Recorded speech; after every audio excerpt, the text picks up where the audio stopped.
सुंदर असं मिळालेलं आयुष्य त्या भगवंताच्या चरणावरती लावा। मग भगवंताच्या चरणावरती लावा सांगणारे तुकोबरा आहेत, हे तुकोबरायांचा अधिकार आहे का? आता या ठिकाणी जे रोज कीर्तन ऐकतात, रोज ग्रंथांचं पठण करतात, त्यांना नक्कीच माहिती आहे तुकोबराय किती मोठे। पण काही सर्वसामान्य लोकांना आजही तुकोबराय काय, माऊली काय, किंवा सांगावंसं वाटतं की पंढरपूरही न पाहिलेली लोक आहेत, म्हणून सांगावं लागतं की बाबा रे, तो भगवंत आपलासा करून घ्या। बघा, भगवंत आपलासा करून घ्या, आपलासा करून घ्या म्हणजे नक्की तरी काय? की तो भगवंत आपलासा करून घेत असताना संत महात्म्यांनी सांगितलेल्या मार्गाने चालायचं, आणि संत महात्म्यांनी असा मार्ग सांगितलाय की त्या मार्गाने चालत असताना आपल्याला कोणतीही अडचण येत नाही, म्हणून संत महात्म्यांनी सांगितलेल्या मार्गाने चालायचे। बरं, मी सांगत होते की तुकोबरायांनी आपल्याला हा उपदेश केलाय, पण तुकोबराय एवढे अधिकारी आहेत का? तर हो, त्यांच्या 8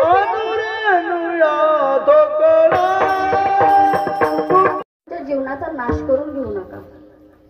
हा इतका सुंदर असा नरदेह मिळाला, हा नरदेह सहजासहजी मिळत नाही, त्यासाठी पाप पुण्य वासना आणि कर्म ह्या तिन्ही गोष्टीचा संयोग व्हावा लागतो।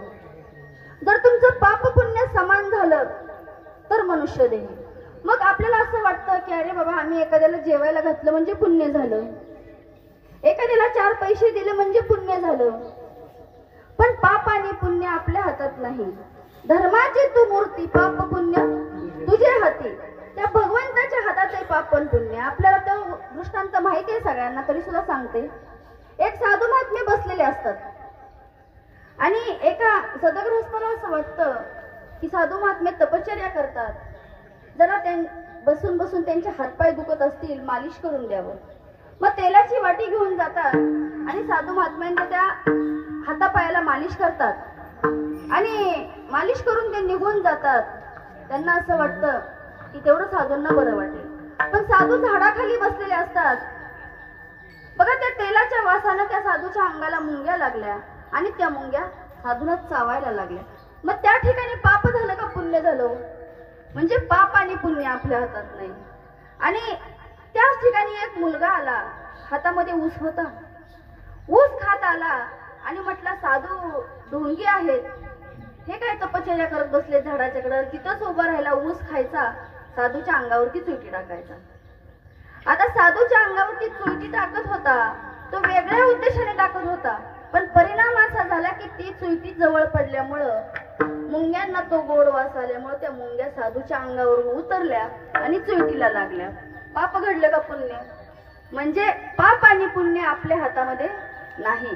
त्यामुळे आपण करत असताना सत्कर्म करत जायचं, पाप आणि पुण्य हे आपल्या हातात नाहीच आहे। आपण कितीही म्हटलं की आम्ही पुण्य करू, तरी ते आपल्याला पुण्य करायला गेलं तर पाप घडतं आणि पाप करायला गेलं तर पुण्य घडतं। त्यामुळे पाप आणि पुण्य समान झाल्यानंतर हा मनुष्य देह आपल्याला सहज मिळाला, त्यामुळे त्याची आपल्याला किंमत नाही। वासनेचा संग होय अंतकाळी, तरी तपोबळी जन्मधर। म्हणजे जशी तुमची मरणाच्या वेळेला वासना असेल ना, तसंच तुम्हाला जन्म मिळत असतो। आपल्याला जडभरत राजाचं उदाहरण माहिती आहे। जडभरत राजा हरणी गर्भा गेला, घाला तो घातला वासनेने।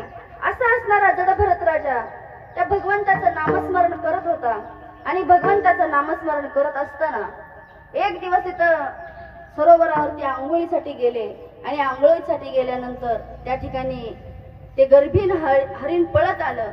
हरणाच्या पाठीमागे वाघ लागला होता, हरणाने त्या सरोवरावर उडी घेतली, त्या ठिकाणी ते हरिण प्रसूत झालं आणि त्याचं पाडस तिथंच पडलं। त्या राजाला वाटलं, अरे हे हरणाचं पाडस इथं जर पाण्यात पडलं तर मरून जाईल, त्याला काय केलं पाहिजे, आपण वाचवलं पाहिजे। आणि साधू संतांची हीच रीत आहे बघा, पशु पक्ष्यावरती प्रेम करणं। त्या ठिकाणी ते हरणाचं पाडस घेतलं आणि घरी आले, आपल्या झोपडीत पर्णकुटीत आले।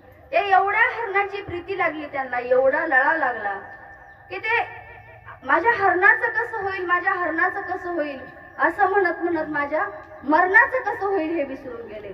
असे असणारे जडभरत राजा। त्यामुळे पुढं काय झालं, त्यांना हरणाचा जन्म प्राप्त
मला कोणीतरी चांगलं म्हणावं म्हणून आम्ही भक्ती करतो, किंवा आमची देवपूजा कशी आहे तर त्या भगवंताने पाहावं म्हणून नाही,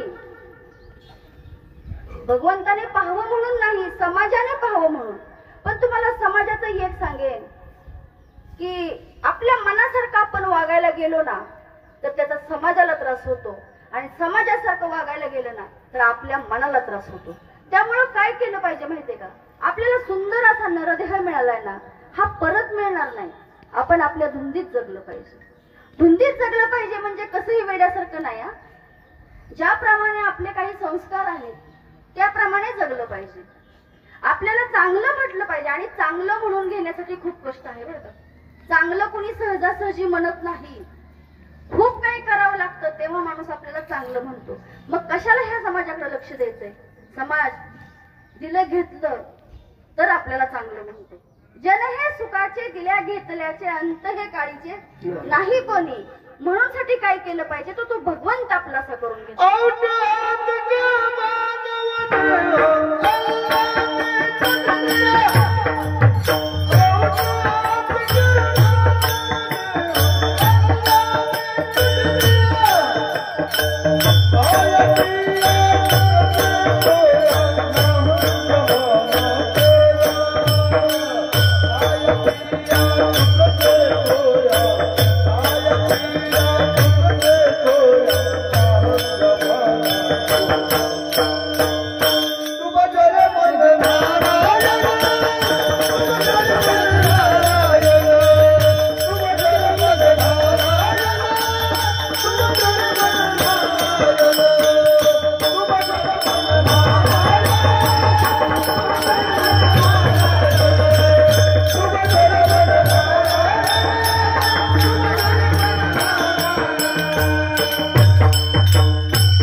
मानव देह अल्लाने तुझे दिया.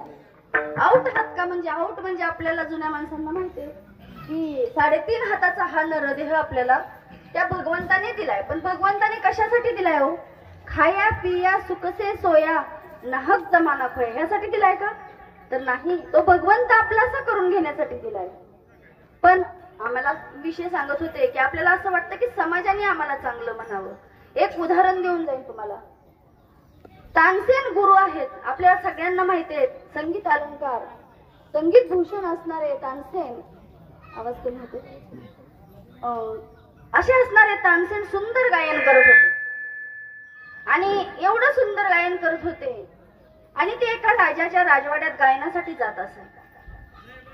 राजाने सांगितलं, तानसेन तू खूप सुंदर गातोस, कुठे शिकला? त्यांनी सांगितलं, मी माझ्या गुरुकडे शिकलो. बघा, गाणं इतकं गोड वाटत होतं तानसेनचं राजाला, पण माझ्या गुरुकडे शिकलो म्हटल्यानंतर त्यांनी विचारलं, तुझ्या गुरुचं नाव काय? ते म्हटले, माझ्या गुरुचं नाव हरिदास आहे आणि मी त्यांच्याकडे शिकलो. हो का? मग मला एकदा गुरुंची भेट घडवून दे. असं म्हटल्यानंतर तानसेननी हो ठीक आहे म्हटले, आणि त्या राजाला गुरुकडे घेऊन गेले.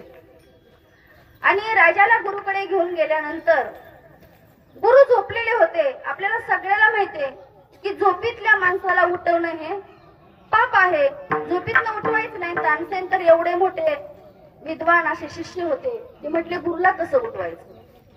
आवाज थोडा वाढवा. गुरुला कसं उठवायचं? आणि गुरुला उठवायचं नाही म्हणून त्यांनी काय केलं, त्या ठिकाणी असणारी ती संत साहित्यात जे वाद्य वापरली जातात, कृती असेल, मृदंग असेल, टाळ असतील, त्याचे थोडेसे स्वर कमी जास्त केले, आणि स्वर कमी जास्त करून पकवाजावरती थाप टाकली, आणि पकवाजावर टाकलेली थाप ती अपसुरी निघाली किंवा कमी स्वरात निघाली. तेवढ्यात गुरु जागे झाले. आणि गुरु जागे झाले, आणि जागे झाल्यानंतर त्यांनी तानसेनकडे पाहिलं, आणि तानसेनला म्हटले, अरे तानसेन, पकवाज व्यवस्थित आहे का? नाही गुरुजी, लावतोय पकवाज.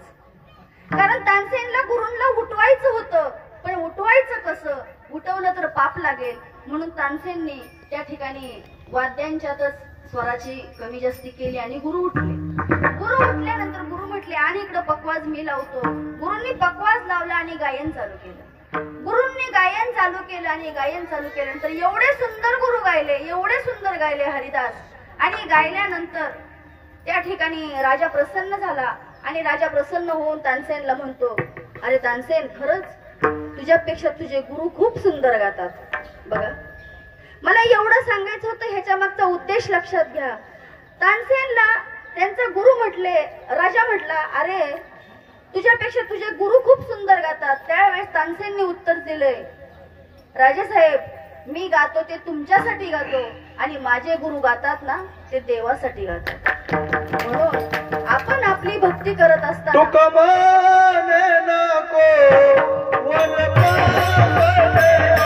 एक उदाहरण असं दिलं जातं की मृत्यू लोकात तुम्ही जन्माला आलात ना तर कसं वागलं पाहिजे, गुणानं वागलं पाहिजे असं सांगितलंय. मग गुणानं वागायचं म्हणजे काय की या मृत्यू लोकात आपण शोभून दिसलं पाहिजे, शोभून वागलं पाहिजे. मग शोभून दिसणं, शोभून वागणं म्हणजे काय हो, तर एक सुभाषितकाराने वर्णन केलेलं सांगेल. नारी लज्जया साधुष्ट समया सरत कमलेन नृपो विमलेन धेनु शृंगेन कमलं भृंगेन नरगुणेन शोभती चहुई. मला वाटतं सगळ्यांना समजलं. नारी लज्जया ह्याचा अर्थ सगळ्यांना समजला असेल. नारी लज्जया म्हणजे या पृथ्वी तलावावरती जी नारी, जी स्त्री म्हणून जन्माला आली ना ती कधी शोभून दिसते हो. तिने जास्त अलंकार घातले म्हणून, चांगल्या पार्लरला जाऊन आली म्हणून, अजिबात नाही. परपुरुष दिसल्यानंतर डोक्यावर पदर घेते ना ती स्त्री या मृत्यू लोकात किंवा पृथ्वी तलावरती शोभून दिसते असं सुभाषितकार सांगतात. नारी लज्जया साधुष्ट समया. साधू कुणाला म्हणावं, जर एखाद्याने चुकी केली आणि जर चूक केल्यानंतर सुद्धा समजून सांगून त्याला हिताचा उपदेश करणे त्यांना साधू म्हणतात. साधुष्ट समया. सरद कमलेन, सरद म्हणजे सरोवर आणि कमळ, कमलेन म्हणजे सरोवराची शोभा कधी वाढते तर त्या सरोवरामध्ये जेवढी कमळं फुललेली असतात त्यानंतर सरोवराची शोभा वाढते. आता ती कमळं फुललेली असतात ते जर हित सांगत बसलं तर सांगण्याचं काही नाही बरं का, किती पण सांगता येतं, पण हे सासर आणि तिथं जर असं बोलायला गेलं तर म्हणताल ताई कीर्तनापेक्षा राजकारण जास्त सांगतात काय, नाही. तर मी तो विषय जास्त घेत नाही. पण सरत कमले म्हणजे कमळाची शोभा सरोवरात आल्यानंतरच वाढते किंवा सरोवराची शोभा कमळ फुलल्यानंतर वाढते. तो कमळ फुलण्याचा विषय वेगळा, तो तुम्ही घेऊ नका इथं. सरत कमले. नृप विमलेन, नृप म्हणजे राजा, विमलेन म्हणजे जो राजा जास्त विमल गुटखा खातो तो का, नाही. याचा अर्थ असा नाही घ्यायचा या ठिकाणी. नृपो विमलेन, विमलेन म्हणजे त्याच्या पोटात कसल्याही प्रकारचा मळ नसावा, तो मल विरहित असावा. नृपो विमलेन. बघा, माणसाचं कपट दिसून येत नाही, येतं का दिसून? आपल्याला माणूस समोरून एकदम चांगला दिसतो, त्याच्या मनात काय चाललंय हे आपल्याला कधी कळलंय का, नाही कळत. आता सासू सुनांचं उदाहरण घ्या ना घरातलं, बरोबर आहे. आता त्या सासूबाईंचं एक दृष्टांत छोटाच सांगते, जास्त मोठा नाही. सासूच्या सुनेचं नाव असतं मालती आणि नवीन सुने, दोघींचं चांगलं पटतं. संक्रांतीचा सण येतो आणि संक्रांतीचा सण आल्यानंतर दोघी सासू सुना ओळसायला निघायचंय म्हणून तयारी करायला लागतात. आता हल्लीच्या सुनांना जरा थोडासा जास्त वेळ लागतो म्हणून सासूबाई म्हणतात, अगं तुझं उरकून घे, नंतर मी माझा आवडते. तेवढ्याच सुनबाई येते आणि म्हणते, आत्यासाहेब मला जरा तुमचा तो शालू घालायला द्या ना. बघा, हिला एवढ्या 10-20 हजाराच्या साड्या घेतलेल्या असतात तरी आत्यासाहेबांचा शालू आवडतो का, कारण पूर्वीच्या काळच्या साड्या त्या असायच्याच तशा. आणि त्या मालतीला सासूबाईंची साडी आवडली होती, त्यामुळे ती मालती म्हणते, आत्याबाई मला तुमचा शालू द्या. आता सासूबाईंची इच्छा नव्हती पण दिला, कारण सून आहे ना, पर्याय नाही. आणि दिल्यानंतर तो शालू तिने घातला आणि निघाल्या. आता सासूबाईंनाही गावात तसा खूप मान होता. प्रत्येक ठिकाणी गेलं की या बाईसाहेब बसा खुर्चीवर, या बाईसाहेब बसा खुर्चीवर असं म्हटलं जायचं आणि सासूबाईंना खुर्ची दिली जायची. पण सासूबाई काय म्हणायच्या, मी नाही बसत, माझी मालू बसेल, मी नाही बसत, माझी मालू बसेल, असं प्रत्येक ठिकाणी. कारण सुनेवरती प्रेम होतं ना, मालू बसेल. आणि 2-3 ठिकाणी गेल्यानंतर बरोबर असणारी एक जण म्हणते आमच्या कपातासारखी, तुमचं सुनाव खूपच प्रेम आहे. त्यावेळेस ती म्हणली, माझं सुनावर मालूवरती प्रेम नाही, माझं शालूवरती प्रेम आहे. म्हणजे सांगण्याचं तात्पर्य एवढंच आहे की कपट दिसतं का, कपट दिसून येत नाही. म्हणून नृप विमलेन, राजा कसा असला पाहिजे तो मलरहित असला पाहिजे. नारी लज्जया साधुष्ट समया सरत कमलेन नृपो विमलेन धेनु शृंगेन. धेनु म्हणजे काय तर गाय. धेनु शृंगेन म्हणजे गाय कधी पृथ्वीवरती शोभून दिसते. आत्ताच्या जर्सी गाया शोभून दिसतात का, तिच्या अंगावर हात फिरू वाटतो का, नाही. शास्त्रात असं सांगितलंय की ज्या गायीचं वशिंड डौलदार आहे, जिची शिंग डौलदार आहे, ती गाय धेनु शृंगेन शिंगानं पृथ्वीवरती शोभून दिसते. कमलम भृंगेन, आता परत कमळापाशी झालं. कमलम भृंगेन म्हणजे त्या कमळाभोवती किती भुंगे आले, कमळाभोवती किती भुंगे फिरतात ह्याच्यावरती कमळाची शोभा वाढते. आणि शेवटी सांगितले नरो गुणेन शोभती च भुई, म्हणजे नर म्हणजे माणूस. आपण माणूस म्हणून जन्माला आलोय ना, जर तुम्ही गुणानं वागला तर ह्या पृथ्वी तलावरती शोभून दिसता. विठ्ठल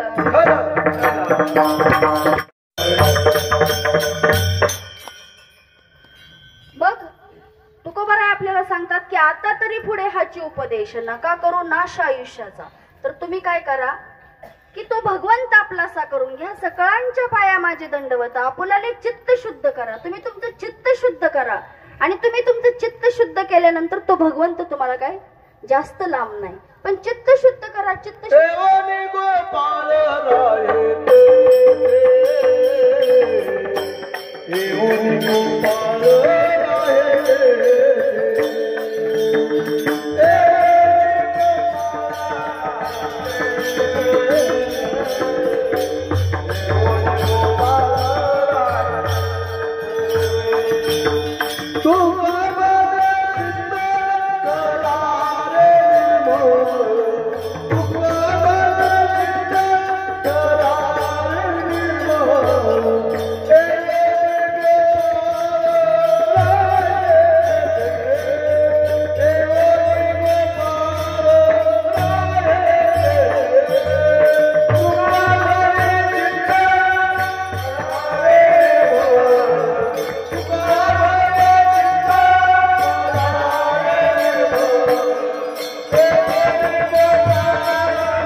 जर तुमचं चित्त शुद्ध असेल ना तर तो भगवंत त्या ठिकाणी नक्कीच येऊन राहील.